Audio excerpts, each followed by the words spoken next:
प्रिय विद्यार्थियों, बीए प्रथम वर्ष के द्वितीय प्रश्न पत्र में निर्धारित नीति शतकम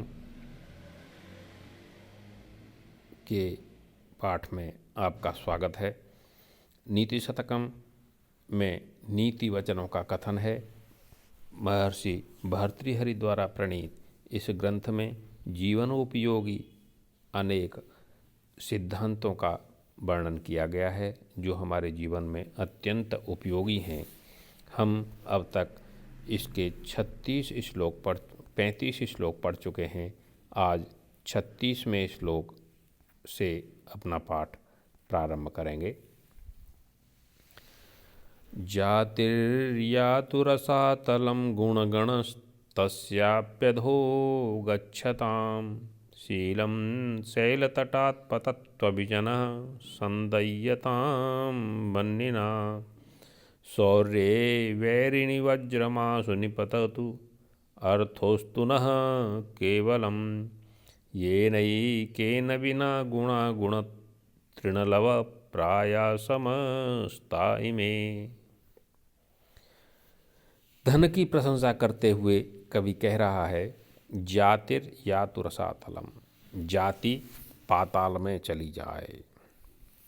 गुणगणः तस्याप्यधो गच्छताम्, जो गुण हैं दया धर्म शीलता दान आदि जो धर्म हैं गुण हैं वो उससे भी नीचे चले जाए। शीलम शैलतटात् निपततु, और शील चरित्र ऊंचे शिखर से नीचे गिर पड़े। अभिजनः वह्निना संदय्यता, और ये जो उच्च कुल की परंपराएं हैं ये अग्नि में भस्म हो जाएं।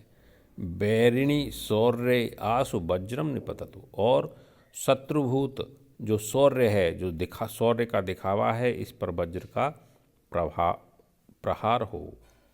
अर्थस्तु नः केवलम, हमारे लिए तो क्या है, केवल अर्थ धन ही एक मात्र साधन है, हमारे प्राप्त करने योग्य है। येन एकेन बिना, जिस एक के बिना ही समस्तः गुणा, ये सारे गुण तृणलव प्रायः, तिनके के समान हो जाते हैं। भर्तृहरि कह रहे हैं कि इस दुनिया में धन ही सबसे बड़ा गुण है। उस गुण के आ जाने पर सभी गुण गुण हो जाते हैं, और उस एक के चले जाने पर सभी गुण मिट्टी के तिनके के समान हो जाते हैं।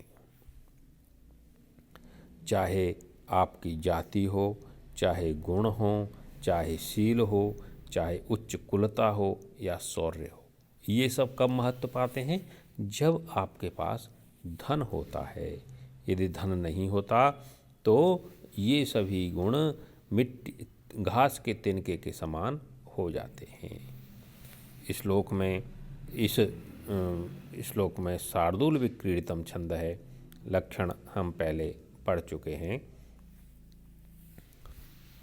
आगे धन की प्रशंसा करते हुए ही कह रहे हैं, सर्वे गुणः कांचनमाश्रयन्ते, कि सोने में ही सारे गुण निवास करते हैं। यस्यास्ति वित्तं स नरः कुलीनः स पंडितः सः श्रुतवान् गुणज्ञः स एव वक्ता स च दर्शनीयः सर्वे गुणा कांचनमाश्रयन्ते।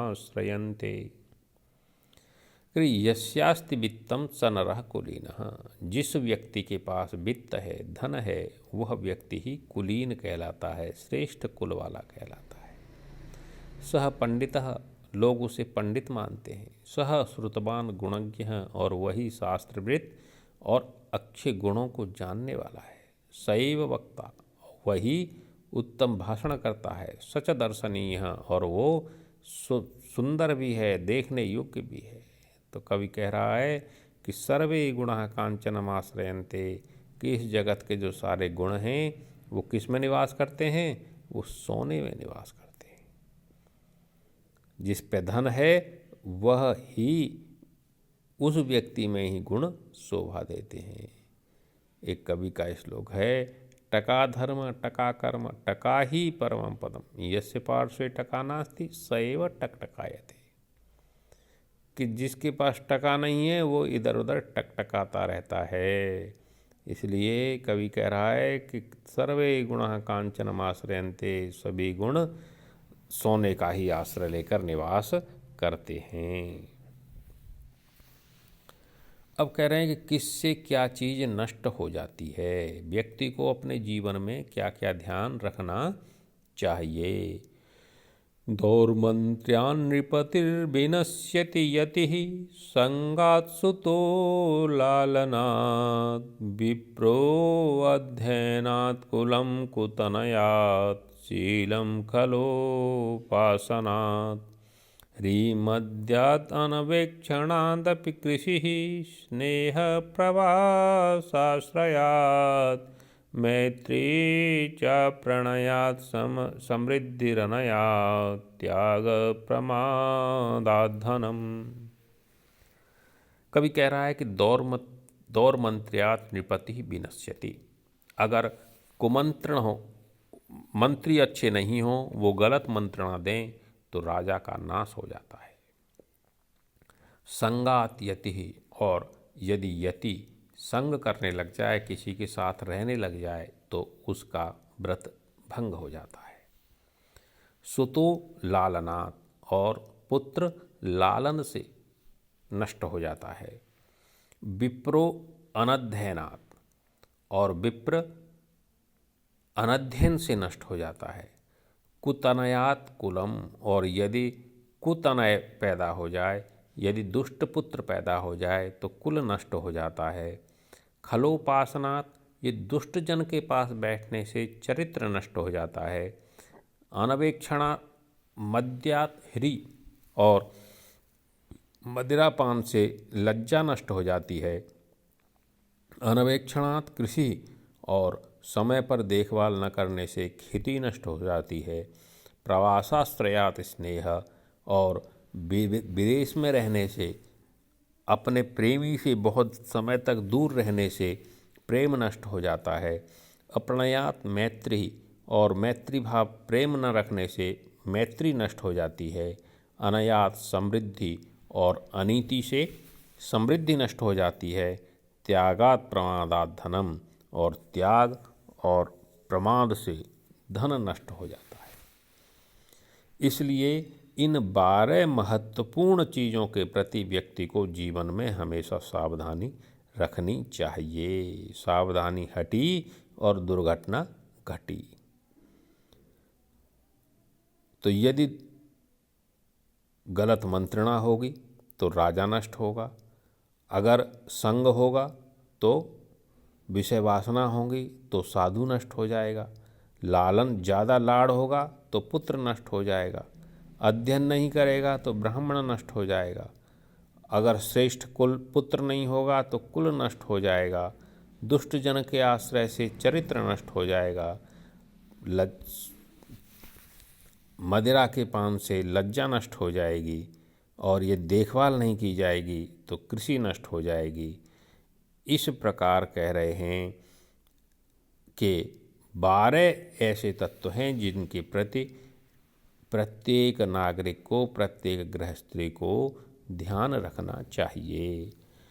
इस श्लोक में शार्दूल विक्रीडितम छंद है। दानं भोगो नाशः तिस्रो गतयो भवन्ति वित्तस्य, यो न ददाति न भुङ्क्ते तस्य तृतीया गतिर्भवति। दान, भोग और नाश, ये 3 गति धन की बताई गई हैं, और संकेत कर रहे हैं कवि कि जो न पहले का आश्रय लेता है न दूसरे का आश्रय लेता है, उसके लिए धन की कौन सी गति होती है? तीसरी गति हो जाती है। दानम भोगः नाशः, दान, भोग और नाश। वित्तस्य तिस्रः गतयः भवन्ति, वित्त की 3 गतियाँ ही बानी गई हैं। या तो आप दान कीजिए, ये सर्वश्रेष्ठ गति है, आप भोग कीजिए, ये मध्यम गति है, और अन्यथा जो तीसरी गति है वो उसका नाश होगा। यह न ददाति, जो न देता है अर्थात जो न तो दान करता है, न भुंक्ते और न स्वयं ही भोग करता है, तस्य तृतीया गतिर्भवति, उसकी तीसरी गति होती है अर्थात उसके धन का नाश हो जाता है। इस श्लोक में अनुष्टुप छंद है। मणिसाणोल्लीढ समर विजयी हेति दलितो मदक्षिणो नागः सरदि सरिदास्यान् पुलिनः कलाशेषश्चन्द्रः सुरतमृदिता बालबनिता तनिम्ना शोभन्ते गलितविभवाश्चार्थिसुनरा। कह रहे हैं साणोल्लीढ़, कौन कौन व्यक्ति, कौन कौन सी चीज़ कब शोभा को प्राप्त होती है। साणोल्लीढ़ मणि, शान पर चढ़ी हुई मणि, कसौटी पर चढ़ी हुई मणि। हेति दलितः समर विजयी, शस्त्र से घायल हुआ युद्ध का विजेता। मदक्षीणः नागः, मद से क्षीण हुआ हाथी यानी प्रौढ़ावस्था को प्राप्त हाथी। शरदि आस्यान पोलिना, सरित और शरद ऋतु में सूखे किनारे वाली नदी। कलाशेषश्चंद्रः, और कलामात्र जिसकी शेष रह गई है ऐसा 14वीं का चाँद। ये दूज का चाँद गलत लिखा है भैया, 14वीं का चाँद, इसलिए साहित्य में हमेशा 14वीं की चाँद की उपमा दी जाती है। 14वीं का चाँद हो, तो ये जो 14वीं का चाँद है ये ही शोभा को प्राप्त होता है। सुरत मृदिता बाल बनिता, और रतिकीर्णा में मर्दन को प्राप्त की हुई नवयौवना स्त्री। अर्थ गलित विभवा नराहा, और याचकों को धन दान देने से जिनका वैभव समाप्त हुआ है ऐसे दानशील व्यक्ति। तनिम्ना शोभन्ते, यद्यपि इनमें क्षीणता आती है लेकिन ये क्षीणता को प्राप्त होते हुए भी शोभायमान होते हैं, शोभा को प्राप्त होते हैं, ऐसा कवि ने कहा है। आज इतना ही, आगे कल पढ़ें।